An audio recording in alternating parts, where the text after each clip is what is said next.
आपका जो हुस्न है जी। क्या हुस्न होगा ताज का। आप है बेहद हंसी, बता दीजिए नाम क्या है आप। आपको नहीं बताना। अच्छा, और जनता को को बता देखिए। हम लोग एक दूसरे को देख रहे हैं, भूकंप आया क्या हुआ पता लग रहा है। अच्छा शूटिंग हो रही है, रिहर्सल चल रहा है, अभी उसके बीच में से टैंक जाएगा।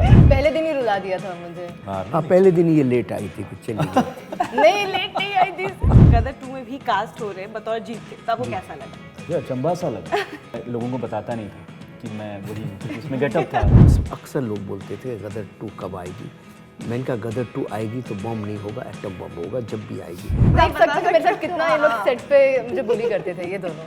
हम तो प्रोफेशनल पाकिस्तान में पाकिस्तान में, मैं भी पाकिस्तान में फंसा हुआ था, इनकी कैद में था। अच्छा और मैं हिंदुस्तान में रोटियां बना रही थी। जिसकी कीमत हमें याद रह जाए उसे अदाकार कहते हैं, और जिसका कैरेक्टर हमें हमारे दिलों को छू जाए उसे कलाकार कहते हैं। और हमारे साथ इस वक्त मौजूद है बिल्कुल गदर 2 के स्टार कास्ट टीम, जिनका जो कैरेक्टर है हमें याद है। और सबसे पहले मैं अनिल जी को कांग्रेस करना चाहूँगी Thank कि you very आपकी जो much. मूवी है वो ब्लॉकबस्टर पे 300 करोड़ से ज़्यादा कमाई कर चुकी है, जो कि KGF 2 को भी पीछे छोड़ चुकी है। तो ऐसे में आपको कैसा फील हो रहा है?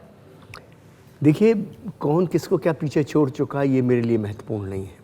मेरे लिए महत्वपूर्ण है कि पिछली गदर भी लोगों के दिलों में राज कर रही थी, हुकूमत कर रही थी, उनके दिलों में रच बस गई थी। ये गदर भी लोगों के दिलों में रच बस गई है, ये बात बहुत अच्छी है और लोग बहुत सारा प्यार दे रहे हैं और बहुत अच्छा लग रहा है। और आखिर डायरेक्टर फिल्म बनाता किस लिए है? हम फिल्म इसीलिए बनाते हैं कि एक जज्बा है जो डायरेक्टर के दिल से ऑडियंस के दिल के बीच में एक ब्रिज बन जाए और वो जज्बा डायरेक्टर के दिल से ऑडियंस के दिल तक पहुंच जाए। तो इसीलिए तो हम फिल्म बनाते हैं। तो अब वो जज्बा जो हमने सोचा था ऑडियंस के दिल तक पहुंच चुका है और ये हमें बहुत अच्छा लग अभी रहा है। ऑडियंस भी ये जरूर जानना चाहती होगी कि आखिर ये 22 साल का वक्त क्यों लग गया, क्योंकि गदर 1 लोगों को काफी ज्यादा पसंद आई। अब गदर 2 का जो धमाल है बॉक्स ऑफिस पर आप देख ही रहे होंगे कि सिनेमा घर कम पड़ रहे हैं। तो वैसे में इतना वक्त क्यों लग गया आपको मूवी देखिए क्या बनाने था में? कि गदर के नाम को हम सिर्फ यूज़ नहीं करना चाहते थे। मुझसे अक्सर लोग बोलते थे गदर 2 कब आएगी। मैंने कहा गदर 2 आएगी तो बम नहीं होगा, एटम बम होगा जब भी आएगी। लेकिन तब आएगी जब मुझे लगेगा कि गदर 2 की कहानी गदर 1 से बेहतर ना सही तो कम से कम उसके बराबर तो हो या उसके आसपास तो हो। जब तक वो मुझे यकीन नहीं होगा, क्योंकि मैं गदर 1 के नाम को यूज़ करके लोगों की भावनाओं के साथ खेलना नहीं चाहता था, उन्हें ठेस नहीं पहुंचाना चाहता था। क्योंकि गदर मेरी नहीं, पूरे मीडिया की फिल्म है, पूरे भारत की फिल्म है, एक एक व्यक्ति की फिल्म है। तो उनके अपने शाकार को, अपने इस फिल्म को मैं सिर्फ अपने व्यक्तिगत फ़ायदे के लिए यूज़ नहीं करना चाहता था, क्योंकि मेरे पास मौका था कि मैं गदर 2 कभी भी बना सकूं, उस समय पैसे बना सकूं। मेरे लिए वो महत्वपूर्ण नहीं था। मेरे लिए महत्वपूर्ण था कि लोगों के जज्बातों की मैं कदर कर सकूं, लोगों के जज्बातों के साथ मैं खेलूँ ना, बल्कि उनके मन को मैं खुश कर सकूं। तो मैंने वही कोशिश की। जब मेरे को राइट कहानी आई, भले उस कहानी को आने में 17, 18, 19 साल लग गए, बनाने में 2-3 साल, तैयारी स्क्रिप्ट करते तो मैंने तभी वो बनाई। नहीं तो मैं अगर नहीं आती तो मैं नहीं बनाता। अब गदर 1 का जो आइकॉनिक सीन है हैंडपंप वाला, उसको आपने कैसे मतलब आपके दिमाग में क्या आया कि उस सीन को आप कैसे इम्प्लीमेंट कर सकते हैं? क्योंकि वो आइकॉनिक सीन है, हर एक बच्चा से लेके बूढ़े तक वो सीन को काफ़ी पसंद करता है। देखिए क्या है कि एक गदर का एक यूनिवर्स है। जिसमें एक तारा सिंह है, जिसमें एक सकीना है, जिसमें एक जीते है। और उसमें ये भी घटना है उसके यूनिवर्स में कि तारा सिंह पाकिस्तान गया था, उसने वहाँ हैंडपम्प उखाड़ा था। हैंडपम्प उखाड़ना कोई आसान बात तो है नहीं। तो उसका जो टेरर है, उसका जो तहलका है, वो डेफिनेटली बरसों बरस तक रहेगा। वो बल्कि वो किदवंती बन चुका होगा, कहानियाँ बन चुका होगा। तो जब दोबारा तारा सिंह जाएगा तो अगर वो हैंडपम्प की तरफ देखेगा भी, उसकी तरफ बढ़ेगा भी, तो पब्लिक डर के भागेगी। बस उसी इमोशन को हमने पकड़ा। उत्कर्ष, मैं आपसे पूछना चाहूँगी कि आप गदर 1 में भी थे, जीते के रोल में, और गदर 1 से लेकर के गदर 2 के जो ये सफ़र रहे आपको कैसा फील हुआ? क्योंकि गदर 1 में भी आप मौजूद थे और गदर 2 में भी आपका एक बहुत महत्वपूर्ण कैरेक्टर, आप लीड रोल है। तो आपको कैसा लग रहा है? क्योंकि उसमें आप बच्चे का रोल निभा रहे हैं और इसमें आप जीते के बेटे जो कि बड़े हो चुके हैं। तो आपको कैसा लगा? और ये मैं एक चीज़ इससे पहले उत्कर्ष जवाब दे बोलना चाहता हूँ। मुझे लगता है दुनिया की पहली फिल्म है जिसमें जिसने बच्चा किया उसी में उसने बड़ा किया। मैं बहुत ये फॉर्चुनेट अपने आप हूँ। में सबसे पहली बात तो गदर 1 और गदर 2 दोनों से एसोसिएट हुआ हूँ, और अगर ये फैक्ट जो ये कह रहे हैं सच है तो और भी फॉर्चुनेट हूँ। बट जो सफ़र था जीते का बचपन से लेके अडल्टहुड तक, जब किरदार मुझे सुनाया गया, कहानी मुझे सुनाई गई, तो मेरे लिए ये सर्टेन करना ज़रूरी था कि जो लोगों को एस्पेक्ट्स उस बच्चे के पसंद आए थे बचपन में, वो रहने चाहिए, वो रहना बहुत ज़रूरी है। उस बच्चे में जो सबसे पहला जो इमोशन था कि अपनी माँ के लिए बहुत प्रोटेक्टिव था, अपने फादर से थोड़ा ज़िद्दी सा था, फादर को कुछ भी कह सकता है वो बचपन में जो कह सकता है वो बड़े में भी कहता है, वहाँ पे भी बचपन में भी थप्पड़ खाता है, बड़े में भी खाता है। फादर की बात है हो रही है, तो मैं ये जानना चाहूंगी कि सेट पर आप लोगों का कैसा तालमेल रहा है, क्योंकि क्या मतलब बीइंग अ फादर वो सेट पर आपके साथ अगर आपने कुछ सीन गलत करा है तो कुछ डांट ऐसा कुछ? नहीं, कोई ऐसा कोई प्रेफरेंशियल ट्रीटमेंट तो है ही नहीं, बाकी एक्टर्स की तरह मुझे भी ट्रीट किया जाता है, ये शायद बेटर बताएंगे। और मतलब कुछ नहीं, हमारी ऑन सेट तो एक प्रोफेशनल बाउंड्री रहती है कि वो डायरेक्टर है, मैं एक्टर हूँ, और मेरा काम एज एन एक्टर देखना है। मैं इनके कोई भी बाकी क्रिएटिविटी में मैं इंटरफेयर नहीं करता। हाँ, एज एन एक्टर कुछ भी सजेशन होते हैं तो वो मैं उनसे शेयर करता हूँ, बट प्रोफेशनल रहते हैं, और इनके साथ काम कर करके मैं सीख गया हूँ कि कितना ज़रूरी होता है प्रोफेशनलिज्म सेट पे। और जब आपको मालूम चला कि आप गदर 2 में भी कास्ट हो रहे हैं बतौर जीते, तब वो कैसा लगा? मुझे अचंभा सा लगा कि कितना स्ट्रेंज है कि वही किरदार जो जब मैंने बचपन में किया था, मैं लोगों को बताता नहीं था कि मैं वही हूँ, क्योंकि उसमें गेटअप था, पगड़ी थी, लंबे बाल थे, तो लोगों को इंस्टेंटली भी क्लिक नहीं होता था उस टाइम पे, बट जिनको होता भी था मैं बताता नहीं था। अब वही कैरेक्टर मेरे को अब खुल के एज एन एडल्ट वापस करना पड़ेगा, तो एक फुल सर्कल सा था, और मैं बस ग्रेटफुल हूँ कि ऐसा कैरेक्टर करने मिला। उसकी एक कहानी जो आगे बढ़ती है अपने पिता और अपनी लव लाइफ में, और हमीद इकबाल के साथ भी जो उसका एक एंगल चल रहा है, वो सारी चीज़ें करने में बड़ा मज़ा भी आया।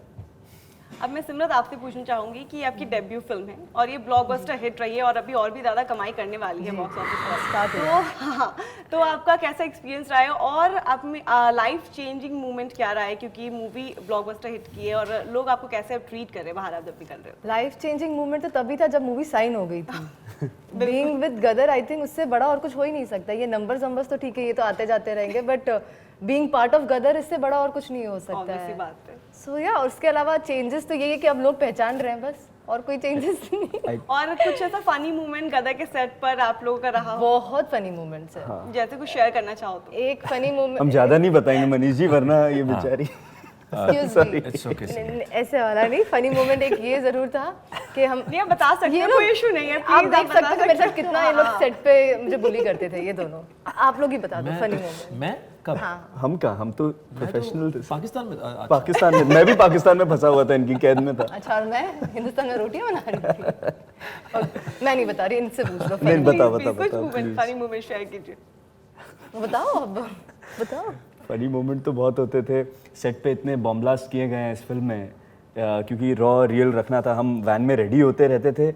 एक बार का किस्सा याद है, सीधा धड़ाम से ब्लास्ट हुआ, पूरी वैनिटी वैन शेक हो रही है। किसी को पता ही नहीं कि ब्लास्ट की शूटिंग हो रही है बाहर। मैं बाहर आया, ये अपने वैन से बाहर आई, मनीष जी भी बाहर आए हुए हैं, हम लोग एक दूसरे को देख रहे हैं, भूकंप आया, क्या हुआ, पता लग रहा है अच्छा शूटिंग हो रही है, रिहर्सल चल रहा है, अभी उसके बीच में से टैंक जाएगा, हम सब टैंक पे होंगे। उसमें से हमें भगाया भी, वो बॉम्ब फूट रहे उसके बीच में हम भाग भी रहे हैं, क्या क्या। तो ये आपकी पहली मूवी थी, तो आपका कैसा एक्सपीरियंस रहा, मतलब सेट पे थोड़ी बहुत नर्वसनेस और कुछ ऐसा? नहीं, पहले दिन तो बहुत फैन गर्ल मोमेंट हो रहा था मेरे लिए कि मैं गदर के सेट्स पे हूँ, और उसके साथ कोई नर्वसनेस नहीं थी। उसके बाद में तो ये देख ही एक्साइटमेंट मुझे सनी देओल के साथ मूवी करने को मिल रही है। हाँ, एक्साइटमेंट क्या तो सीन किया था तुम्हारे साथ पहले दिन? सर वो जहाँ पर ये वो सिगार वो करते हैं, दस्तखत कर लड़की, पहले दिन ही रुला दिया था मुझे। अच्छा खासा क्लोजेस हो गए थे बाहर। हाँ, पहले दिन ये लेट आई थी, कुछ चली गई। नहीं, लेट नहीं आई थी। ओके, ये हम ये स्किप करेंगे, ये बात करें। प्लीज एडिट कर देना इसे। जरूर। मनीष जी, आपसे मतलब लेट इसलिए आई थी कि एक्साइटेड थी, इसको समझ नहीं आ रहा है क्या हो रहा है क्या नहीं हो रहा है। हाँ, ये इतनी ज्यादा वो थी कि मनीष जी आपसे सवाल है कि ये जो आपका कैरेक्टर था ये भी एक आइकॉनिक कैरेक्टर है, क्योंकि अमरीश पुरी ने जिस तरीके से इस कैरेक्टर को निभाया था एक अलग ही छाप छोड़ दी थी, तो आपके लिए थोड़ा बहुत मुश्किल हुआ कि इस कैरेक्टर को नहीं, इस निभाना? कैरेक्टर को तो उन्होंने नहीं निभाया था, वो अशरफ अली थे। हाँ अशरफ अली थे, लेकिन father फिर थे, भी और ये आपको character एज बिल्कुल अलग था। अमरीश हाँ, पुरी के villain कैरेक्टर जरूर, में ही हाँ, उसमें character विलन में थे, ही, हाँ इसमें जी, हाँ मैं जी, हाँ yes। जी। तो बड़ा मज़ेदार, बहुत अच्छा कैरेक्टर, बहुत ही अभी आपने जैसे खुद ही कहा कि आइकॉनिक बन गया है वो। उम्मीद थी कि अच्छा है, अच्छा होगा, और गदर थी तो डेफिनेटली अच्छा ही होना है। मुझे तो बहुत सारे लोगों ने, मैंने थोड़ा सा ये वो भी किया था कि रोका भी था, क्या कर रहे हो यार, क्यों कर रहे हो। तो गदर तो हो गया, इसको 22 साल हो गए हैं। अनिल जी भी अभी बहुत दिनों से उन्होंने कुछ किया नहीं है, सनी पाजी तो इंडस्ट्री में है ही नहीं, तो ये आज कुछ दिनों से मैंने ये People were बताई। demoralizing हाँ, you कि थोड़ा सा brother यार अभी क्यों तुमने पठान किए, अभी देखना ऐसा हो जाएगा वैसा हो जाएगा। मैंने उनको फिर जवाब ही नहीं दिया। मैंने लास्ट में अभी अपने जो हमारी स्क्रीनिंग थी उसका पास भेज दिया बस।